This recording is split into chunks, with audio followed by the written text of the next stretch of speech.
Mis suegros me expulsaron de su casa en Navidad como si fuera basura, humillándome frente a todos, pero lo que nunca imaginaron es que meses después sería yo quien arruinara sus vidas públicamente. Nunca olvidaré esa noche. Yo había pasado toda la semana imaginando cómo sería, luces brillando en cada rincón de la casa de mis suegros, niños corriendo con regalos en la mano, risas, brindis, villancicos, y yo finalmente sintiéndome parte de algo más grande que yo mismo. La Navidad siempre fue especial para mí porque, desde niño, soñaba con una familia unida, esas escenas que parecen sacadas de una película. Llegué con los brazos cargados de regalos envueltos con cuidado, botellas de vino que había elegido con esmero y un pastel que yo mismo horneé. Quería impresionar, quería mostrar que no solo amaba a su hija, sino que estaba dispuesto a ser parte de esa familia. ¿Ingenuo? Sí, muchísimo. Pero en ese momento mi corazón estaba lleno de ilusión. El primer golpe vino apenas crucé la puerta.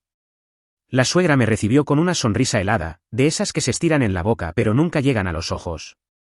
Me abrazó con un gesto rápido, como cumpliendo un protocolo, y de inmediato comentó, en voz suficientemente alta para que todos escucharan. «Ay, trajiste pastel, espero que esta vez no esté tan seco como el del año pasado». Las carcajadas de algunos familiares retumbaron como cuchillos. Yo tragué saliva y forcé una sonrisa. No iba a dejar que un comentario arruinara la noche. «Respira, aguanta, es Navidad», me repetí a mí mismo. Pero el ambiente ya estaba envenenado desde el principio. Cada detalle parecía diseñado para recordarme que yo no era bienvenido. En la mesa, los asientos principales estaban reservados, suegros en la cabecera, hermanos de mi pareja a los lados, y yo, relegado en la esquina, casi pegado al árbol de Navidad. Los comentarios no paraban, que si mi trabajo no era lo suficientemente estable, que si mi ropa era demasiado simple, que si su hija podría haber aspirado a algo mejor. Y lo peor, ella, mi pareja, callaba. Ni una sola vez salió en mi defensa. Miraba hacia otro lado, se servía más vino, reía de chistes que me dejaban en ridículo. En ese instante empecé a sentir un nudo en el estómago, una mezcla de humillación y rabia contenida. Pero traté de mantener la calma. No quería darles el gusto de verme perder el control. Sin embargo, lo que vino después fue la gota que colmó el vaso. En medio de la cena, mientras todos brindaban, mi suegra me miró directamente y dijo, con una sonrisa venenosa: «Brindemos para que el próximo año nuestra hija encuentre a alguien que realmente esté a su altura». El silencio que siguió fue brutal. Todos sabían que no era una broma. Mi cara ardía, mis manos temblaban sobre la copa de vino. Esperaba, casi rogaba, que mi pareja dijera algo. Una palabra, una defensa, un mínimo gesto de apoyo. Pero lo único que escuché de sus labios fue: «Mamá, ya, no seas mala». Eso fue todo. Nada más. Ni un lo respeto, ni un lo amo. Solo un comentario ligero, como quien le pide a un niño que no moleste más. Y entonces pasó lo que nunca imaginé. Mi suegro, con voz firme y mirada fría, golpeó la mesa con la mano y soltó: «Ya basta. No quiero más discusiones en mi casa. Tú», me señaló directamente con el dedo, «levántate y lárgate. Esta es una noche para la familia, y tú claramente no eres parte de ella». Lo dijo delante de todos. Las miradas se clavaron en mí como dagas. Algunos fingían sorpresa, otros disfrutaban el espectáculo. Sentí que el suelo desaparecía bajo mis pies. Era como estar desnudo frente a un ejército de jueces implacables. El sonido de los cubiertos, el murmullo incómodo, todo se mezclaba en mi cabeza como un zumbido insoportable. Intenté hablar, pero las palabras no salían. Tragué saliva, me puse de pie lentamente, recogí mi abrigo y miré a mi pareja, buscando en sus ojos alguna señal, un gesto que me detuviera, que me dijera quédate. Pero ella solo bajó la mirada. Ese fue el golpe más duro. Salí por la puerta con el corazón destrozado, la respiración agitada y el frío de la noche clavándose en mis huesos. Afuera, las luces navideñas brillaban como una burla cruel. En cada ventana veía escenas de familias riendo, abrazándose, compartiendo lo que yo nunca había tenido. Y mientras caminaba, solo podía repetirme una y otra vez: «Me echaron». ¿En Navidad? Como si fuera basura. Porque mientras me alejaba de esa casa, con los regalos que había llevado aún apilados bajo su árbol, una rabia oscura empezó a crecer dentro de mí. Ya no era tristeza, no era vergüenza. Era una furia fría, venenosa, que me susurraba al oído: «Esto no termina aquí. Algún día se van a arrepentir de haberte echado así». Y en ese instante lo decidí. Esa Navidad no sería recordada por los villancicos ni por las luces brillantes. Sería recordada como la noche en que me arrojaron al frío, y la noche en que juré que nada volvería a ser igual. Lo que ellos no sabían era que esa humillación sería el principio de su propio infierno. El frío golpeaba mi cara, pero no dolía tanto como la traición. Caminaba sin rumbo, con las manos enterradas en los bolsillos del abrigo, sintiendo que cada paso me alejaba no solo de esa casa, sino de una parte de mí mismo que acababa de morir. La imagen se repetía en mi cabeza como una película maldita, la voz de mi suegro ordenándome que me largara, la risa contenida de algunos primos, la indiferencia absoluta de mi pareja. Yo, parado en medio de esa sala, como un idiota, con la copa de vino aún temblando en mis manos. No era solo humillación. Era la confirmación brutal de algo que había temido desde hacía tiempo. Yo nunca fui aceptado, nunca fui uno de ellos. Había luchado, había tragado comentarios hirientes, había soportado comparaciones crueles, todo para terminar siendo echado como basura en la noche más sagrada del año. Y lo peor, ella no dijo nada. Esa herida fue más profunda que cualquier insulto. Si me hubieran escupido en la cara, dolería menos que esa mirada esquiva, ese silencio cobarde. Era como si, de pronto, la persona que decía amarme se hubiera convertido en una extraña. Me senté en un banco de la plaza, con las luces navideñas brillando sobre mí. Familias reían, parejas se abrazaban, niños corrían con gorros de Santa Claus. Y yo ahí, solo, temblando, con un nudo en la garganta que no me dejaba respirar. Quise llamarla. Quise marcar su número y gritarle que saliera, que me defendiera, que me eligiera a mí por una vez en la vida. Pero mi orgullo estaba destrozado, y algo en mi interior me dijo que no lo hiciera. Fue ella quien vino. Al cabo de unos minutos, vi su silueta acercándose. Llevaba el abrigo aún desabrochado, el maquillaje corrido por las lágrimas. Pensé, al fin. Se dio cuenta, va a decirme que se va conmigo, que me apoya, que está de mi lado. Pero lo que salió de su boca me partió en 1000 pedazos. No deberías haberlos provocado, me dijo, sin siquiera sentarse a mi lado. ¿Provocado? Le respondí, con la voz quebrada. ¿Qué hice yo? ¿Respirar? ¿Traer regalos? ¿Sonreír aunque me humillaran? Tú sabes cómo son mis padres, a veces exageran, pero no es para tanto. No era para tanto. Sentí que me arrancaban el corazón del pecho. Ella, la persona por la que había aguantado tanto, estaba justificando la humillación más grande de mi vida. Me corrieron de tu casa, delante de todos, como si fuera un extraño. ¿Y tú dices que no es para tanto? Le grité, la voz temblando más de dolor que de rabia. Ella bajó la mirada. Y entonces supe la verdad, nunca iba a elegirme a mí. Siempre serían ellos primero. Siempre sería la niña obediente, la hija perfecta, incapaz de desafiar a sus padres aunque me destrozaran frente a sus ojos. Y ahí lo entendí, yo estaba solo. Me levanté del banco, la miré una última vez y dije, con un hilo de voz. Esta noche no la voy a olvidar nunca. Nunca. Me fui sin mirar atrás, aunque escuché su voz llamándome. No quería lágrimas de cocodrilo, no quería disculpas vacías. Quería dignidad. Y esa noche, lo único que tenía era la decisión de no volver a dejarme pisotear. Pero el dolor no terminó ahí. Al llegar a mi apartamento, la soledad se volvió insoportable. Encendí el árbol de Navidad que habíamos armado juntos días antes. Las luces parpadeaban como burlándose de mí, recordándome que ese adorno era un símbolo de una mentira. Me dejé caer en el sofá, con las manos en la cara, y lloré como hacía años no lo hacía.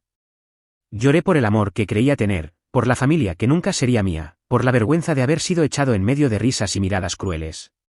Pero en medio de las lágrimas, algo empezó a cambiar. Porque entre cada sollozo, entre cada recuerdo de esa mesa llena de hipocresía, algo en mí empezó a endurecerse. Una voz interna me decía, no vas a quedarte en el suelo. No después de esto. No después de que te hicieron sentir menos que nada. Y esa voz fue creciendo, ganando fuerza, hasta que dejé de llorar. Me miré al espejo y apenas me reconocí. Mis ojos estaban rojos, mi cara hinchada, pero había un brillo nuevo en mi mirada, rabia.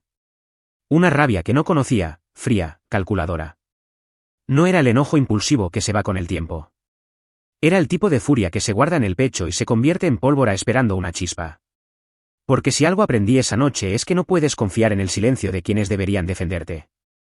Y si ellos decidieron expulsarme como a un extraño, yo también iba a tratar a todos como extraños.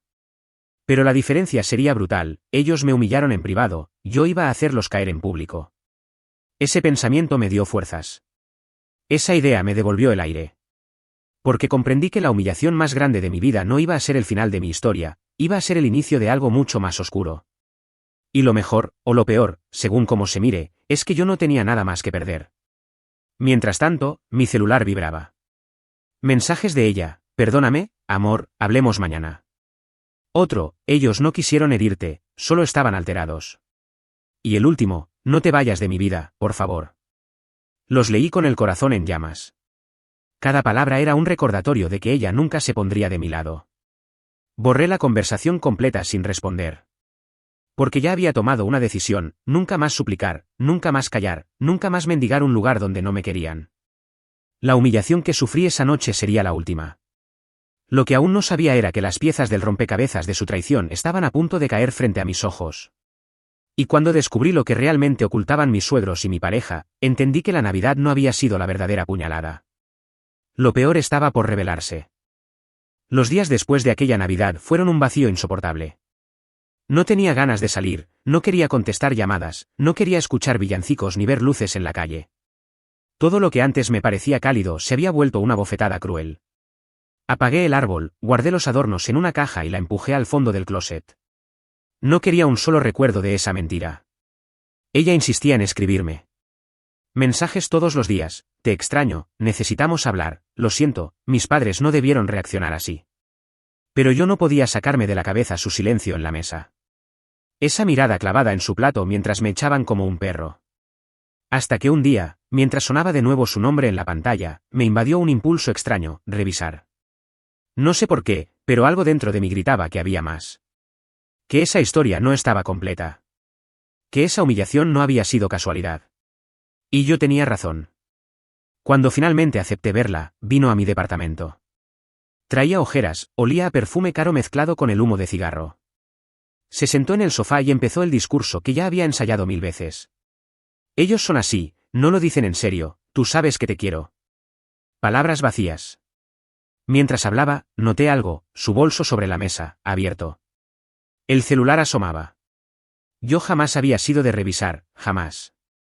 Pero en ese momento, mi intuición era más fuerte que mi orgullo. Ella fue al baño y con las manos temblando, agarré su celular. No estaba bloqueado. Y ahí lo vi. Un chat anclado, arriba de todos: amor corazón rojo. No era conmigo. Lo abrí, con el corazón golpeando en mi pecho. Mensajes recientes, fotos, emojis de corazones, planes secretos. Conversaciones en las que hablaban de mí como el estorbo. Mensajes donde ella decía: no aguanto más, pero mis papás ya saben, me dijeron que tenga paciencia, que pronto todo se arreglará. Mis suegros sabían. Los mismos que me echaron de su casa en Navidad habían estado encubriendo la infidelidad de su hija. No solo encubriendo, la alentaban. Seguí leyendo. Ahí estaba todo: cenas a escondidas, excusas de reuniones de trabajo, viajes de amigas que en realidad eran escapadas románticas. Y lo peor, fotos. Fotos de ella en la misma mesa donde cenábamos juntos, pero con él. Un conocido. Un amigo de la familia. De pronto, todo hizo sentido. Los comentarios hirientes, el desprecio disfrazado de bromas, la incomodidad constante de mis suegros hacia mí. No era que yo no les gustara. Era que ellos ya tenían otro candidato para su hija. Yo era el obstáculo, el relleno incómodo, el que sobraba en esa mesa. Y lo peor aún estaba en un mensaje de su madre, directo en ese chat con su amante. No te preocupes, hijo. Esa relación se va a terminar sola. Ya le estamos metiendo presión. ¿Hijo? Así lo llamaba. Como si ya fuera parte de la familia. El celular casi se me cae de las manos. El corazón me latía en los oídos, la sangre me hervía en las venas. No sabía si gritar, llorar, romperlo todo. Una rabia helada me recorrió el cuerpo. Ella salió del baño en ese momento. Me encontró con el celular en la mano. ¿Qué haces?, me preguntó, con los ojos muy abiertos. Yo la miré fijo, sin decir nada, solo levantando el teléfono frente a su cara. El color se le fue del rostro. Su boca se abrió, pero no salía ningún sonido. ¿Cuánto tiempo?, le pregunté, con voz baja, controlada, pero cargada de veneno. No respondió. ¿Cuánto tiempo llevas riéndote de mí en mi propia cara? ¿Cuánto tiempo planeando conmigo cenas falsas mientras te ibas con él? No es lo que piensas, balbuceó, y esa frase fue como gasolina sobre el fuego. Levanté el celular y le leí en voz alta, palabra por palabra, el mensaje de su madre.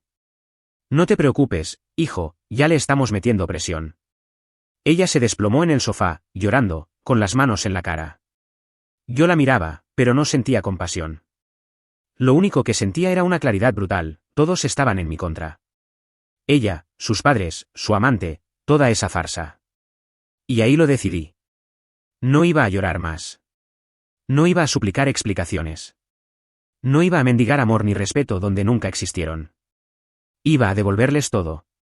Cada lágrima, cada humillación, cada mirada de desprecio, cada comentario venenoso. Iba a multiplicarlo por 1000. Pero esta vez, no sería yo el que terminara llorando en la calle. Esa noche, después de echarla de mi departamento sin miramientos, me quedé solo otra vez. Pero no era la misma soledad de antes. Era una soledad con propósito. Encendí el ordenador, abrí mis correos, mis archivos, mis notas. Y empecé a planear. Revisé todas las conversaciones, descargué capturas, guardé copias de todo lo que había leído. Cada mensaje, cada foto, cada prueba de su traición. No solo de ella, también de sus padres. Porque ahora no era un secreto mío, era su secreto. Y lo iba a convertir en su condena. Mientras más investigaba, más descubrimientos aparecían. Entre esos correos, facturas, transferencias raras, pequeñas pistas que me llevaban a algo más grande. Algo económico. Algo que mis suegros jamás querrían que saliera a la luz. Ese fue el primer destello de mi venganza. Ya no era solo una cuestión de orgullo herido. Era justicia. Una justicia que ellos jamás esperaban, porque siempre me vieron como débil, como un intruso, como alguien sin poder. Lo que no sabían es que, cuando le quitas todo a una persona, esa persona deja de tener miedo. Y yo ya no tenía miedo. Lo único que tenía era un plan que empezaba a tomar forma. Pero lo que no imaginaban mis suegros ni mi ex, es que su caída iba a ser pública, brutal y sin retorno. Porque esa Navidad me echaron como a un extraño, pero yo me encargaría de que en la próxima reunión familiar fueran ellos los que se sintieran expulsados del mundo. Y lo que iba a hacer, sería algo que nunca podrían olvidar. Dicen que la venganza se disfruta mejor en frío. Y yo, esa noche en la que descubrí todo, me volví hielo puro. No había lágrimas, no había súplicas, no había dolor. Solo un vacío afilado que se llenaba con un pensamiento: voy a hacerlos pagar. Durante días, mi departamento se convirtió en un búnker. Cortinas cerradas, luces apagadas, solo el brillo de la pantalla del computador iluminando mi cara. Café, cigarrillos y silencio. Revisaba cada archivo, cada correo, cada mensaje. Recolectaba pruebas como un detective obsesionado. Porque si quería que su caída fuera brutal, necesitaba construirla con paciencia. Lo primero fueron las capturas de pantalla de los chats. No solo los de mi ex con su amante, sino los de su madre apoyándolos. Guardé todo en varias carpetas, duplicadas en pendrives, en la nube, hasta en un correo anónimo. No iba a dejar ningún cabo suelto. Pero mientras revisaba, encontré algo más jugoso. Facturas. Transferencias bancarias extrañas. Compras con dinero de la empresa familiar que no tenían explicación. Cuentas en nombres de terceros. Mi suegro no solo era un déspota, era un ladrón. Estaba desviando dinero de su propia compañía para mantener ciertos lujos y probablemente, para ayudar a su nuevo yerno ideal. Ese fue el momento en el que mi venganza dejó de ser personal, y se convirtió en una misión. Porque ya no era solo vengarme de un desamor, era destruir una fachada entera. Ellos se vendían como una familia ejemplar, intachable, de valores. Pero detrás de la mesa de Navidad perfecta había podredumbre, secretos, mentiras. Y yo iba a exponerlo todo. Lo primero fue la estrategia.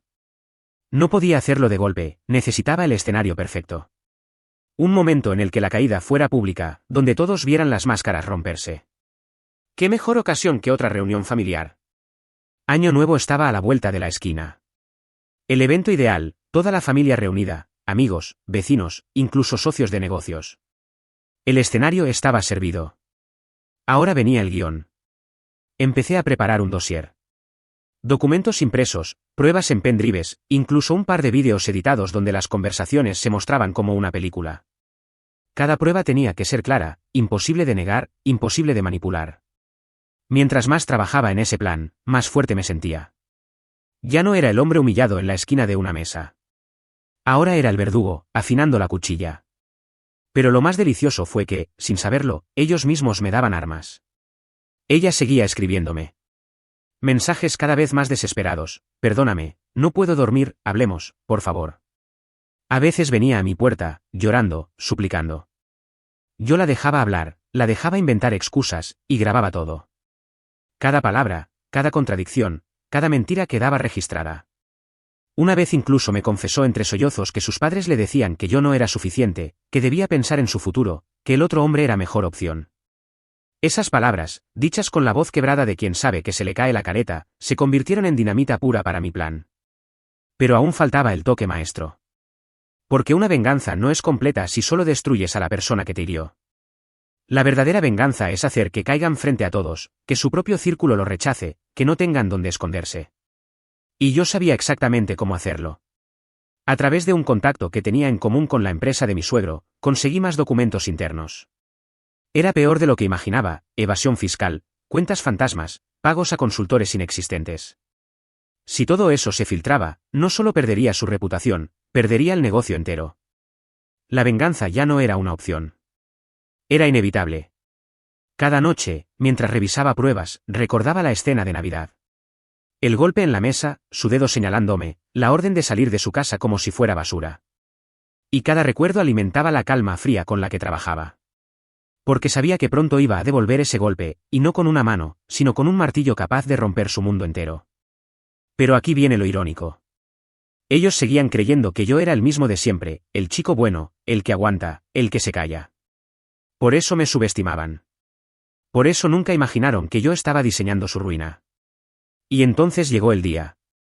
La invitación para Año Nuevo apareció en mi bandeja de entrada.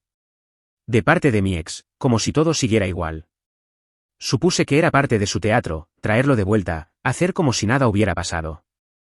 No sabían que yo iba a aceptar, pero no como invitado, sino como su sentencia. Esa noche sería distinta. Esa noche no habría risas hipócritas, ni comentarios venenosos hacia mí. Esa noche, cada carcajada se congelaría en sus bocas. Porque yo no iba a llegar con un pastel o con regalos. Iba a llegar con la verdad. Nunca en mi vida me había puesto un traje con tanto propósito. Esa noche, mientras ajustaba la corbata frente al espejo, no me veía como el hombre derrotado que habían echado a la calle unos días atrás. Me veía como un ejecutor. Como alguien que iba a cambiarlo todo en una sola jugada. No llevé regalos, no llevé flores, no llevé sonrisas falsas. Solo un maletín con lo necesario, pruebas impresas, pendrives con vídeos, grabaciones en mi celular. Cada pieza de evidencia era un puñal afilado esperando el momento de clavarse. Mientras conducía hacia la casa de mis suegros, sentía un cosquilleo en el pecho. No era miedo. Era adrenalina. El mismo tipo de energía que siente alguien que camina hacia el campo de batalla. Porque eso era exactamente una guerra. Cuando llegué, la fachada estaba iluminada con luces doradas, globos de feliz año nuevo en la entrada, música alegre sonando desde dentro. El escenario perfecto para una caída. Al abrir la puerta, los vi a todos. Risas, copas en alto, abrazos hipócritas. Y lo más repugnante, me recibieron como si nada hubiera pasado. «Mira quién vino», dijo mi suegra con voz fingidamente dulce, como si no hubiera sido ella la que me echó en Navidad. «Pasa, hijo, estás en tu casa», añadió mi suegro, con esa sonrisa de tiburón que siempre ocultaba veneno. «¿En tu casa?». Esa frase casi me hizo reír. Porque en unos minutos esa casa iba a ser un cementerio de reputaciones. Mi ex estaba preciosa, como siempre. Vestido rojo, labios pintados, ojos brillantes. Pero cuando me miró, vi algo más detrás: nerviosismo. Ella sabía que yo ya no era el mismo. La noche avanzó con los mismos rituales de siempre: brindis, discursos, canciones. Yo me mantuve en silencio, observando, esperando el momento perfecto. Cada palabra suya me parecía un clavo más en el ataúd que habían cavado con sus mentiras. Y entonces, poco antes de la medianoche, cuando todos estaban reunidos en el gran salón para el conteo, llegó mi turno. Golpeé mi copa con una cuchara y pedí silencio. Quiero decir unas palabras antes de que termine este año. Todos me miraron, algunos sorprendidos, otros incómodos. Mis suegros se acomodaron en sus sillas, seguros de que iba a disculparme, de que iba a humillarme pidiendo perdón. No tenía ni idea de lo que venía. Saqué mi maletín, lo puse sobre la mesa y lo abrí lentamente. De adentro, saqué un montón de sobres cerrados y los repartí, uno a cada invitado. Nadie entendía nada. Mis suegros empezaban a inquietarse.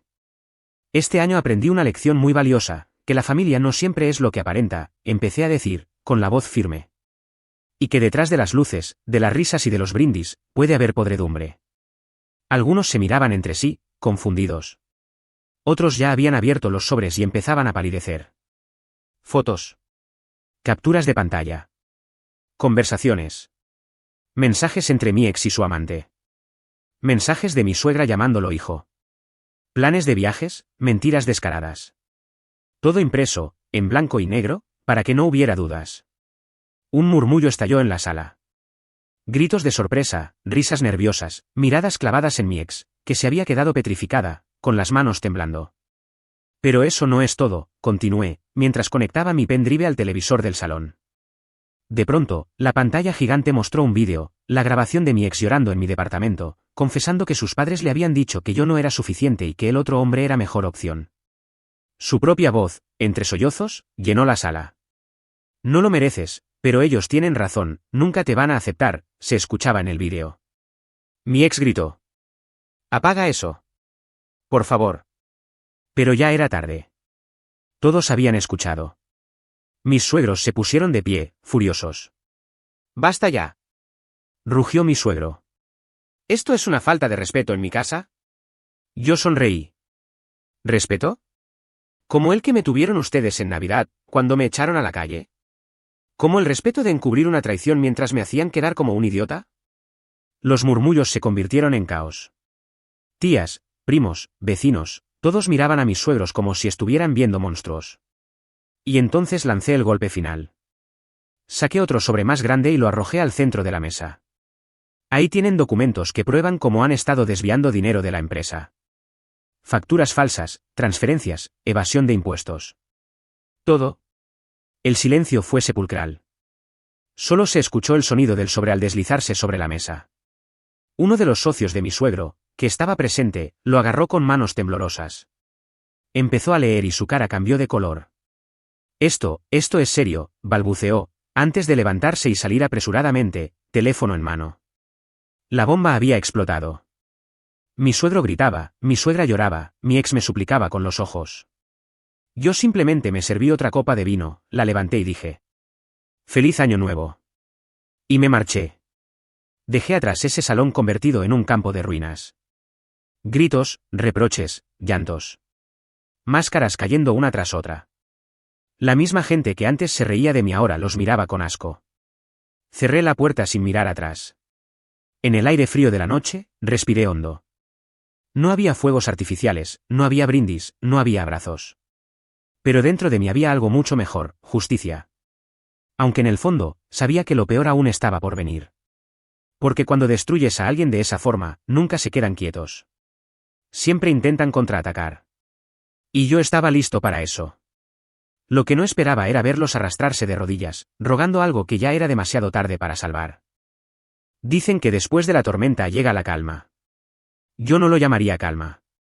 Lo que vino después de Año Nuevo fue silencio. Un silencio raro, incómodo, como el vacío que queda después de una explosión. Al día siguiente, mi celular no paraba de vibrar. Llamadas perdidas, mensajes, correos. Algunos de números desconocidos, otros de familiares de ellos, otros de la misma ex que ya no tenía derecho a llamarse mi pareja.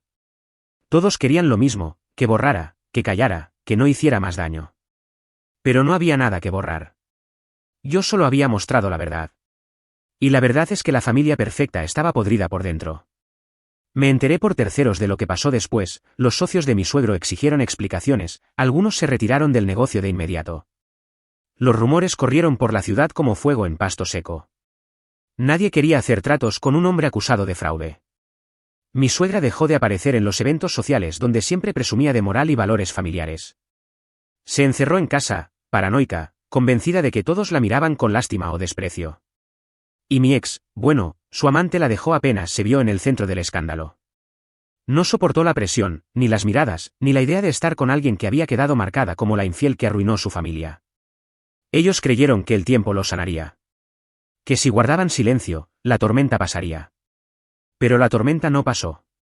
La tormenta se convirtió en su nueva realidad. Mientras tanto, yo respiraba por primera vez en meses. No voy a mentir, al principio me invadió una sensación de vacío. Me preguntaba si no había ido demasiado lejos, si no me había convertido en alguien igual de cruel que ellos. Pero entonces recordaba esa Navidad, el golpe en la mesa, el dedo de mi suegro señalándome, la risa contenida de los demás, el silencio cobarde de mi pareja, y la duda desaparecía. No, no fui cruel. Fui justo. Porque ellos eligieron la mentira. Yo solo mostré la verdad. Pasaron semanas antes de que algo sucediera que jamás imaginé, tocaron mi puerta. Era un domingo por la tarde. Yo estaba en mi sofá, leyendo, cuando escuché los golpes. Abrí, y ahí estaban. Mi suegra y mi suegro, parados, demacrados, con la mirada apagada. Ella tenía los ojos rojos, él había perdido ese aire de superioridad que lo caracterizaba. Necesitamos hablar contigo, dijo él, con voz quebrada. No los invité a pasar. Se quedaron en el pasillo, como extraños. Como yo me quedé aquella noche de Navidad, expulsado a la calle. Lo que hiciste nos destruyó, dijo mi suegra, con lágrimas en los ojos. Pero queremos pedirte perdón. Esa palabra, perdón, sonó hueca en mi oído. ¿Perdón? Respondí, con una calma que me sorprendió a mí mismo. ¿Ahora? Después de echarme en la cara, de reírse de mí, de encubrir la traición de su hija. Mi suegro bajó la mirada. Nunca pensé que lo vería así, derrotado, sin la arrogancia que lo definía. Cometimos errores, no supimos valorarte. Reí. No pude evitarlo. Reí en su cara. Errores es olvidar comprar pan. Lo que ustedes hicieron fue planear mi humillación. Lo que ustedes hicieron fue abrirme la puerta y empujarme al frío como si fuera un perro. Se miraron entre ellos, incapaces de responder. Yo los veía y pensaba, esto es justicia poética. Porque esa Navidad fui yo quien suplicaba, quien buscaba en sus ojos un mínimo de compasión. Ahora eran ellos los que buscaban en mí una salida, un perdón, una redención que jamás iban a tener. Les voy a decir algo, añadí, con voz firme.